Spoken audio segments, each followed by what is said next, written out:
যাক, যাদের যাওয়ার সুযোগ আছে তারা নিশ্চয়ই যাক, কিন্তু হিন্দুদেরকে বাঁচিয়েছে কোর্ট। কেন্দ্রীয় বাহিনী না থাকলে হিন্দু শূন্য হয়ে যেত। এবং আগামীকাল কোর্টের হিয়ারিং আছে। আমরা এনআইএ চেয়েছি, আমরা চেয়েছি জাতীয় মানবাধিকার কমিশন সিপিডব্লিউডির সাহায্য নিয়ে ক্ষয়ক্ষতি অ্যাসেসমেন্ট করে ক্ষতিপূরণ সরকারকে দেওয়ার নির্দেশ কোর্ট দিক। অন্তত 100 কোটি টাকার প্রপার্টি হিন্দুদের ক্ষতি হয়েছে, টার্গেট করে ক্ষতি করা হয়েছে। আপনি দেখবেন একটি হিন্দু মহিলা তার মেয়েকে বিয়ে দেওয়ার জন্য 1.5 লক্ষ টাকা জমিয়েছিল, সেটা নিয়ে পালিয়েছে ভিখারিগুলো, চোরগুলো। একজন হিন্দু পরিবার দেখবেন 5 লক্ষ টাকা জমানো ছিল, নোটগুলো সব পুড়ে গেছে। কিভাবে লুট করেছে, আজকেই কলকাতা হাইকোর্টে 4 জন ভিকটিম পীড়িত তারা রিট ফাইল করেছেন। সব মিলিয়ে এই লড়াই বড় লড়াই হবে এবং এই লড়াইতে এদেরকে উচিত শিক্ষা আমরা দেব। আমার অভিজ্ঞতা আছে, এখানেও কথায় কথায় মোটরসাইকেল নিয়ে কথায় কথায় হামলা করত। দেবব্রত মাইতির হত্যাকাণ্ড সিবিআই নেওয়ার পরে 11 জন গুন্ডা 1.5 বছরের বেশি জেলে থেকেছিল, 1.5 বছরের বেশি এলাকার বাইরে ছিল এবং এদেরও বেল ক্যান্সেল করার জন্য সুপ্রিম কোর্টে আমরা দ্বারস্থ হচ্ছি। আমরা জানি যে জোঁকের গায়ে কি লবণ দিলে জোঁক তাড়াতাড়ি কুঁকড়ে যায়, সেটা আমার অভিজ্ঞতায় আছে, সে ব্যবস্থা হবে। এনআইএ চেয়েছেন, এছাড়াও একাধিক সংস্থা করবে কলকাতা হাইকোর্টের দ্বারস্থ। সবাই চাইছে তো, তৃণমূলও তো এনআইএ চাইছে, বলছে বাংলাদেশ থেকে লোক এসছে, তুরস্ক থেকে টাকা এসছে। তা যদি বিদেশি যোগ থাকে তাহলে তো এনআইএ ইনভেস্টিগেশন করবে, স্টেট পুলিশ তো করবে না।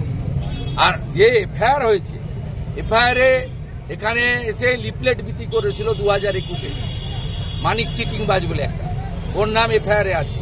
জঙ্গিপুরে গিয়ে উস্কেছে।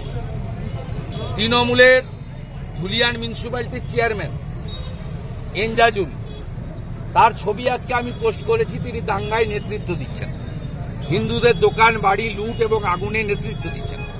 তৃণমূল তো সরাসরি যুক্ত।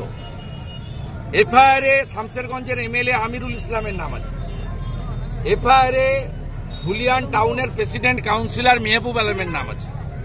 সরাসরি দাঙ্গায় যুক্ত মনিরুল ফারাক্কার এমএলএর দাদা কাউসার আলী, তৃণমূল করিয়েছে।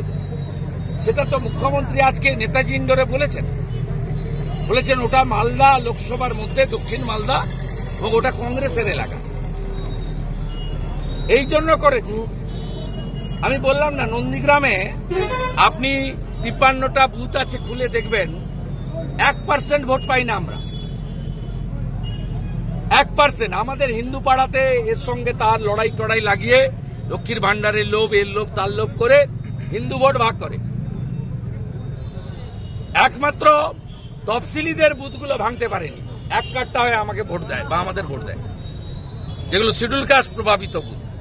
অন্য বাঙালি হিন্দু বুথকে ভাগ করে, আর মুসলমান বুথে একদম পুরো সলিড, কখনো বোরখা পরে, কখনো জামা পরে, কখনো লুঙ্গি পরে, কখনো ফুল প্যান্ট, কখনো হাফ প্যান্ট, কখনো গামছা, সব ভোট মেরে দেয়। সুরাটে আছে, মুম্বাই পুনেতে আছে। মমতা তো কাজ দিতে পারেনি। এই নন্দীগ্রামে 40,000 লোক বাইরে পরিযায়ী শ্রমিক, তার মধ্যে 25,000 মুসলমান, আর তারা ওখানে থাকে, ভোট সব এখানে মারে।